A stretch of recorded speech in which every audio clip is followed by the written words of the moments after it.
Maths class 10 important question with their solution.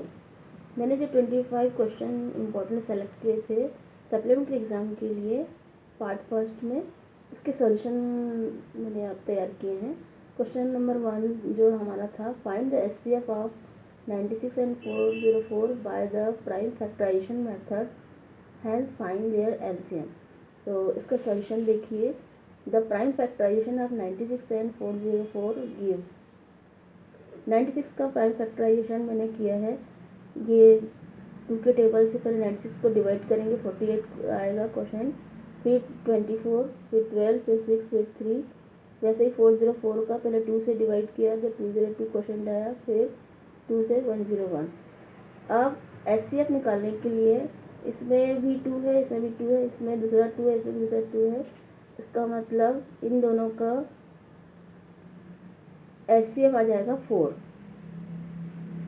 तो हमें पता है कि एलसीएम इज इक्वल टू होता है product of two numbers divided by HCF. तो एलसीएम आ जाएगा दोनों नंबर का। प्रोडक्ट ऑफ टू नंबर्स हमारे नंबर है 96 and 404, और इन दोनों नंबर का एचसीएफ, तो एचसीएफ हमें गिवन था, ये एचसीएफ गिवन अभी हमने निकाला था 4 आया था। तो 4 से डिवाइड करेंगे 24, और 24 का 404 से मल्टीप्लाई करेंगे, ये मल्टीप्लाई किया है तो हमारा आंसर एलसीएम आ जाएगा 9696। ये हमारा आंसर आ जाएगा। Second question, find the LCM and HCF of 672 and 120 using the prime factorisation method. अब हमें इसका एलसीएम और एचसीएफ इन 3 नंबरों का निकालना है, और इसमें हमें प्राइम फैक्टराइजेशन मेथड ही यूज़ करनी है। जैसे हमने 6 का निकाला है तो 2 इंटू 3, 2 इंटू 3, 72 का है, 72 का 2 3 टाइम है, 2 3 टाइम, और 3 2 टाइम है। और 120 का भी मैंने निकाला है तो 2 3 टाइम है, 3 इंटू 5। तो यहाँ पे देखिए 2 1 टाइम है, 3 1 टाइम है। तो स्मॉलेस्ट पावर इनकी देखेंगे तो स्मॉलेस्ट पावर 1 और 1 है। तो आपका एचसीएफ जो हो जाएगा, यानी इसमें 2 है, इसमें 2 है, इसमें 2 है, इसमें भी 3 है, इसमें भी 3, इसमें भी 3 है। तो इसका जो आपका एचसीएफ आ जाएगा वो 6 हो जाएगा। वैसे ही आप एलसीएम के लिए हाईएस्ट पावर देखेंगे। 2 की हाईएस्ट पावर 3 है, और 3 की हाईएस्ट पावर 2 है, 5 की हाईएस्ट पावर 1 है। तो एलसीएम आपका हो जाएगा 2 की पावर 3 इट मीन्स 8, 3 की पावर स्क्वायर यानी 9, और 5 की पावर 1 यानी 5। 3 की पावर स्क्वायर यानी 3 का 3 से मल्टीप्लाई। तो इन तीनों का हमने मल्टीप्लाई किया, 8 9 जा 72, और 72 का 5 से मल्टीप्लाई करेंगे 360। तो हमें यही निकालना था, एलसीएम निकालना था, 360 आ गया। एचसीएफ निकालना था, 6 आ गया। अब हमारा क्वेश्चन थर्ड है, गिवन दैट ये 2 नंबर दिए, इनका एचसीएफ 9 दिया हुआ है, और फाइंड करना है एलसीएम। ये 2 नंबर का एलसीएम हमें फाइंड करना है। तो अभी हमने देखा था formula, we know that LCM into HCF is equal to product of 2 numbers. तो एलसीएम एचसीएफ 9 दिया हुआ है, प्रोडक्ट ऑफ 2 नंबर्स है 306 इंटू 657। तो देयरफॉर एलसीएम की वैल्यू हो जाएगी 306 इंटू 657 डिवाइडेड बाय 9। ये 9 इधर आके नीचे आ जाएगा, 9 के टेबल से डिवाइड करेंगे तो 34 आ जाएगा, और 34 का मैंने इधर मल्टीप्लाई किया 657 से। तो ये एलसीएम आ जाएगा 22,338। अब क्वेश्चन नंबर 4, प्रूफ करना है कि ये √3 इज इरेशनल। √3 को इरेशनल प्रूफ करना है। तो इसके लिए हम क्या करते हैं, हम इसे ये मान लेते हैं कि सपोज √3 इज रेशनल मान लेते हैं इसे। तो रेशनल नंबर की डेफिनेशन के according a by b where b does not equal to 0। तो √3 is equal to a by b, so a and b have a common factor other than 1। मतलब ये है कि इसका कॉमन फैक्टर 1 के अलावा नहीं होना चाहिए। तो ज़रा देखिए, ये √3 इक्वल टू a/b है, क्रॉस मल्टीप्लाई हो जाएगा तो a is equal to b का मल्टीप्लाई √3 से हो जाएगा तो b √3 is equal to a। दोनों साइड का स्क्वायरिंग ऑन बोथ साइड कर देंगे तो ये हो जाएगा √3 का √3 से मल्टीप्लाई करेंगे तो 3 आ जाएगा और b का b से करेंगे तो b² आ जाएगा, इधर a²।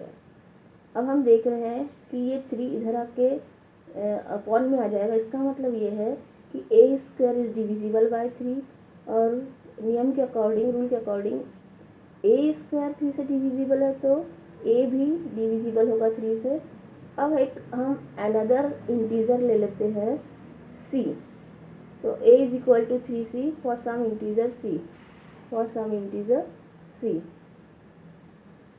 अब फ्रॉम इक्वेशन 1 से हमारा इक्वेशन 1 था 3b² is equal to a², तो इसमें हम ये करते हैं, वैल्यू रख देते हैं तो 3b² ऐसे ही रख देते हैं। a² की वैल्यू, ये a² की वैल्यू, a की वैल्यू 3c है तो a की जगह पे हमने 3c और इसका स्क्वायर कर दिया तो 3 3 = 9c²। तो ये हो गया आपका 3b² is equal to 9c²। अब यह 3 के टेबल 3 1 = 3, 3 3 = 9, तो b² is equal to 3c² हो जाएगा।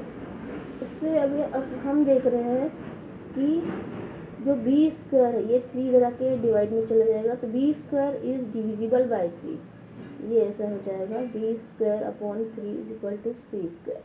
तो b² is divisible by 3, then b is also divisible by 3। अब b² 3 से डिविजिबल है तो रूल के अकॉर्डिंग b भी 3 से डिविजिबल होगा। तो हम देख रहे हैं therefore a and b have at least 3 as a common factor. हमने ये देखा था कि ये को प्राइम है, को प्राइम के अकॉर्डिंग a और b के 1 के अलावा और कोई कॉमन फैक्टर नहीं होना चाहिए पर, लेकिन हम यहाँ देख रहे हैं कि a एंड b एटलीस्ट 3 इनके कॉमन फैक्टर हो रहे हैं। तो हम एक कॉन्ट्रडिक्टरी पे पहुँच गए हैं, एक विरोधाभास हो रहा है। यहाँ पे हम देख रहे हैं कि a एंड b तो को प्राइम है। तो आवर इनकरेक्ट अजम्पशन, हमने जो माना था वो हम गलत नतीजे पे पहुँच गए, इनकरेक्ट अजम्पशन हो रहा है। तो इसलिए √3 रेशनल है, ये तो हमने गलत अजम्पशन माना। तो वी इंक्लूड, तो हम कंक्लूजन पे पहुँचेंगे कि √3 रेशनल नहीं है, क्या है, इरेशनल है। इस प्रकार ये हमारा वेरीफाई हो जाता है। अब नेक्स्ट क्वेश्चन है कि 3825 जो है इसे प्राइम फैक्टराइज के प्राइम फैक्टर निकालना है और प्रोडक्ट के फॉर्म में लिखना है। तो इसे हमने सॉल्व किया है। 3 1 = 3, 3 2 = 6, 3 7 = 21, 3 5 = 15, ऐसे हमने किया है। फिर 3 4 = 12, 3 2 = 6, 3 5 = 15, फिर 5 के टेबल से फिर 17 के टेबल। तो हम इसे प्रोडक्ट के फॉर्म में 3825 को 3 × 3 5 × 5 × 17, 3 2 टाइम है तो स्क्वायर लगा दिया, 5 2 टाइम है तो स्क्वायर लगाया 20। इस प्रकार ये प्रोडक्ट के फॉर्म में हमने इसे लिख लिया। हमें इतना ही करना था। अब नेक्स्ट क्वेश्चन है find the HCF of the number 6 and 20। अब आपको HCF निकालना है, नंबर दो ही दिए हैं 6 और 20। तो इसे निकालने के लिए प्राइम फैक्टराइजेशन मेथड भी है और अब हम इसमें यूक्लिड्स डिवीजन लेमा अप्लाई करके इस मेथड से भी कर लेते हैं। तो हम देख रहे हैं कि 6 और 20 में 20 ग्रेटर है 6 से, तो 20 को 6 से डिवाइड करें, 6 3 = 18, रिमाइंडर हमारा 2 आया है। तो फर्स्ट स्टेप में dividend 20 is equal to 6 × 3, 6 divisor question d × q + r। तो हम देख रहे हैं कि जो हमारा रिमाइंडर है ये r की वैल्यू 0 के बराबर नहीं है। फिर अगली स्टेप में हम देखेंगे कि रिमाइंडर और हमारा जो डिवाइज़र है 6 ग्रेटर है 2 से, तो 6 लेंगे, 2 से डिवाइड करेंगे तो 3 टाइम में ये बिल्कुल रिमाइंडर 0 आ रहा है। तो हमने देखा कि रिमाइंडर अब 0 आ गया है। तो लास्ट में हमने जिससे डिवाइड किया था तो वही क्या होता है HCl।